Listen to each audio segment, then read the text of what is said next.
Hello, John. What? And today we're going to talk about Paedar Tóibín. Paedar Tóibín was born in 1974. He's the leader of Aontú since 2019. He's a TD for Meath West constituency. He's a former member of Sinn Féin. He's pro-life, as it was opposed to the assisted suicide bill. He's a graduate of the Michael Smurfit Business School, and he's also a business consultant. So what I want to talk to you about today really is he gave a welcome speech there to Simon Harris in Dáil Éireann. I thought his speech was dreadful. His speech to welcome Simon Harris, I would have expected that Simon would get off on his first day and they'd be kind to him. But he really went over the way he spoke to him. And I think every incoming Taoiseach is entitled to his first day to be a good day, a welcoming day. Unfortunately, it wasn't that, and I wasn't impressed with Paedar Tóibín. Yeah. Well, Pater, when he was in university, he qualified. He did a degree in economics and politics, and he was a member of Fianna Fáil, the Kevin Barry coming, named after the that university student that was going on to be a doctor that was executed by the British. He was only 18, marvelous chap and great honor about him. As a matter of fact, Paul Robeson, a great singer, bass singer, sang one about Kevin Barry, and it's beautiful. Just to mention in passing that to Paedar Toibín, will remember that. But then he ran for the Meath County Council, and he was better himself. Oh, then he joined Sinn Féin, but I think he ran for the Meath County Council and was unsuccessful. And then he was elected, and then he was unsuccessful a second time. So he didn't exactly have a smooth passage, if you like some have had. Hmm. That wouldn't have as much talent and education as he has. And he come from a very decent family, a very pro, a very practicing Catholic family, and he had brothers and sisters, and they were all pretty good in my book. Now, and Pater normally is a very restrained and kind individual. I had the pleasure of meeting him and talking to him on plenty of occasions, and I found him very good and very helpful, and he's very helpful to other people that need his assistance for this, that, and the other. And he was very instrumental in trying to save the Navan Hospital when the Department of Health under Mr. Miha, under Mr. Harris, and others were trying to take away the great gift of healing that Navan is famous for, because it is a very well run hospital, and it was Our Lady's Hospital, is what it's called. A great name in some ways. And I spent a weekend there, so I've experience of it. And I can only say the Irish nurses that I had deals with, you couldn't ask for better. Now, Paedar Tóibín, um, generally speaking, is very good, and he's when he went against Sinn Féin as regards life, pro-life, and as regards whatever they were proposing. He was allowed to do it, providing then he kept the party whip or whatever they wanted. And they've gone down a very destructive road in some ways, and they'll be losing support. You can't do what they're in favour of. There's killing of the innocent. And I'll give you an example of that. At a meeting I was at there on Saturday last, there's 2 feet. Bernadette Smith, that great leader of the pro-life cause in Belfast, gave a grand speech. She was a bit nervous first, but there's the feet, the toes of a 10-week old baby in the womb.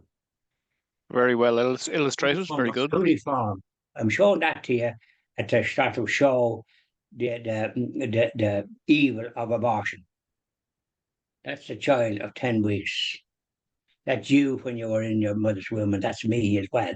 Hmm. And that's a great little thing that she produced, and I'm certainly going to hold that everywhere I possibly can to show what it is. Now, so one of the great gifts of Paedar Tóibín and Carol Nolan that were in Sinn Féin, they are pro-life and pro-family, the same as the Christian TV. Now, his business in the Dáil. It's a wonder he got a chance to speak at all because everything is controlled. I mean, they brought in the business of when people voted no without any debate and curtailed any kind of amendments or anything.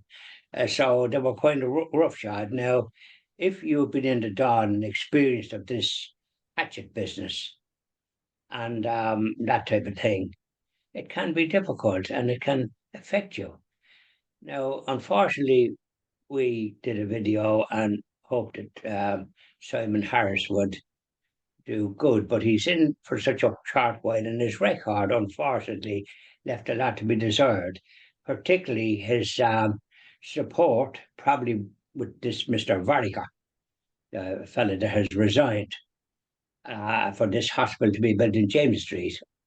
Now, just to digress from what you were saying about Paedar and the Dáil, um, that hospital that they've cost a fortune, to my way of thinking, it should be put into private hands for some people that have plenty of money for to use it. And a children's hospital should be built where it should have been built in Blanchardstown or Mullingar or Longford, where people can come and where children have a bit of fresh air.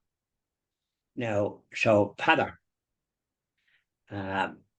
unfortunately, in your opinion, he wasn't exactly positive towards Mr. Harris, but unfortunately, he's been in the Dáil and he's seen the harm that's been done. Now, it must be very hard to sort of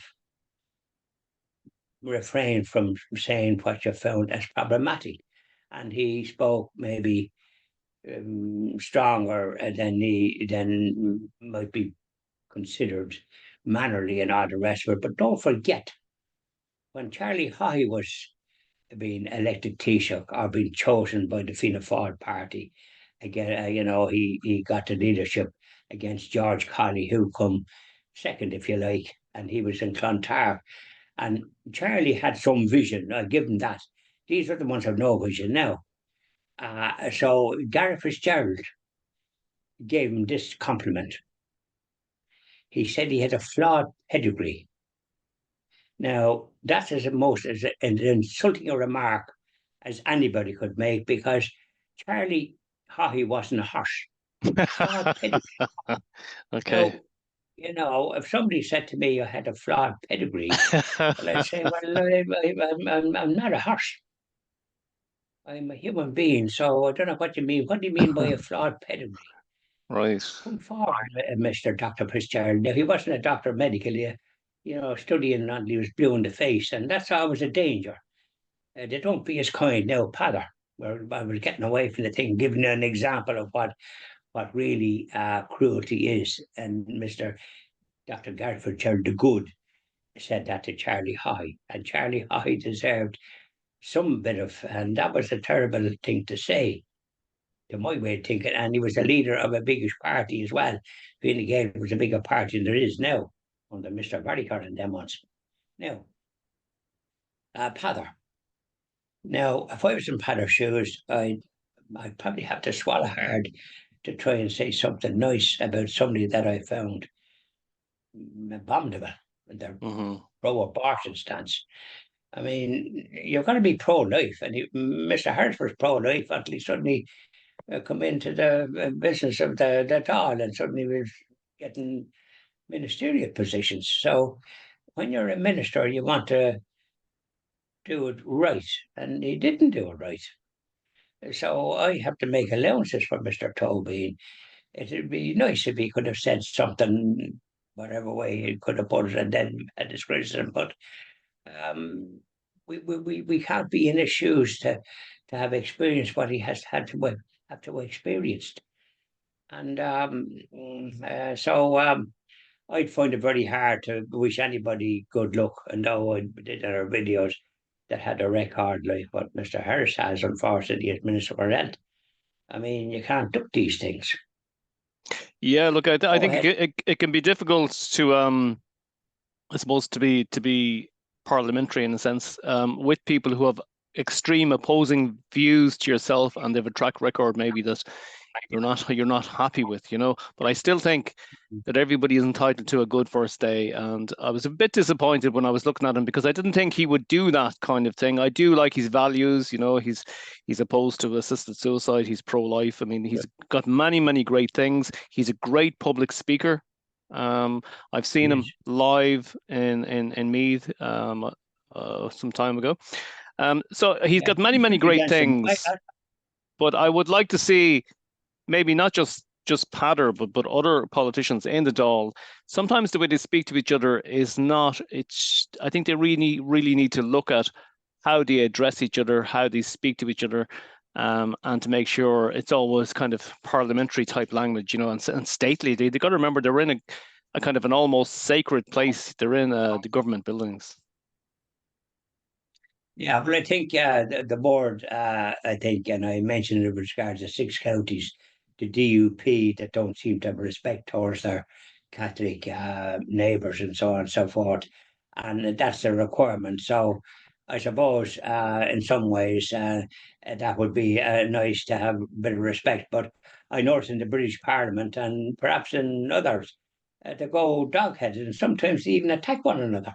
Mm-hmm. So physically, so people at the end of the day have none of us is perfect, if you We're like. not. No, We're all flawed in some ways, we are. and but we have to sort of restrain certain tendencies. And but it would be prudent to sort of that people could speak in the all and not be criticised and all the rest of it. And when they wish to criticize something, do it in such a way as it's not kind of insulting as well. That's the thing to avoid. Make your point without actually insulting the other person, I think. And that's a kind of respect for your opponent. Mm-hmm. You know, Jesus said, if you hit me on one side, hit me on the other. But there's not very many people can do that. I know when Charlie Chaplin was in the film and he was supposed to be a boxer and he wouldn't box around, but he would run around the ring and just as his father. He ducked and the other fella hit the post and knocked himself out. So what I'm saying is that there's different ways of making your point and doing it in such a way as it's respectful or whatever it is. It's not showing disrespect. Aside from the first day, this, that, or the other, it's just disrespect. I think it's better to turn away from that, and we try to do it ourselves in what we do and say. And sometimes I step over the mark, and you're able to deal with that. But otherwise, I try to be point out the difficulties and people have what they call what's this Gareth said flawed pedigree or I don't know what he said suspicious whatever he said anyways it didn't sound good to my ears because I don't like to hear a person's pedigree called into question. I Mm-hmm. mean he's a human being, isn't he? Not a horse. Thank you very much, John Malone. Very much. Oliver.